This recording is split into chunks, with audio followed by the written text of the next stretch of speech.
કરજો। ગાંધીજીની સ્પષ્ટતા એ હતી કે રોજગારી માટેની પ્રાથમિક આપણી આવડત છે યાદ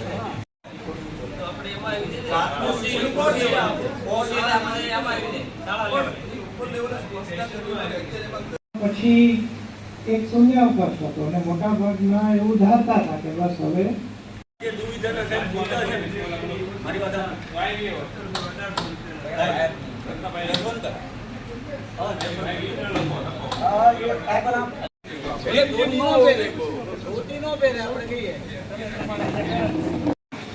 શિક્ષણમાં એ કે બાળકને મોજ કરવા, બાળકને શેમાં રસ છે એ શોધી કાઢો, બાળકને પ્રસન્ન ચિત્તે રાખો તમારે। એટલે આ વસ્તુ જે છે ને એની તાકાત એ નઈ તાલીમમાં છે।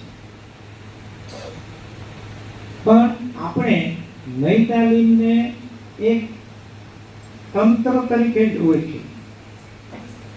કામ કરવા પાછળનો ઉદ્દેશ કે હવે નવા અને બદલાતા સંજોગોમાં ખાસ કરીને જે રાષ્ટ્રીય શિક્ષણ નીતિ આવી છે એવે વખતે આપણે જે સંજોગો બતાય છે એ વખતે નઈ તાલીમની સંસ્થાઓની આપણી ઓળખ એ કેવી હોવી જોઈએ, શું હોવી જોઈએ, અને બીજું જે આપણું કોર નબળું પડતું જાય છે તો આપણે કયા એરિયામાં મજબૂત થવાની જરૂર છે, આ બે વિષય ઉપર આપણે ચિંતન અને મનન કર્યું છે। એમાં તાલીમ સંઘ અને સૌરાષ્ટ્ર લોકશાળા સંઘ એ બંનેના ઉપક્રમે આજે એક દિવસની ગોષ્ઠી ગોઠવી હતી। મૂળમાં રાષ્ટ્રીય શિક્ષણ નીતિ અને નઈ તાલીમની શિક્ષણ પદ્ધતિ એ લગભગ સામ્યતા ધરાવે છે।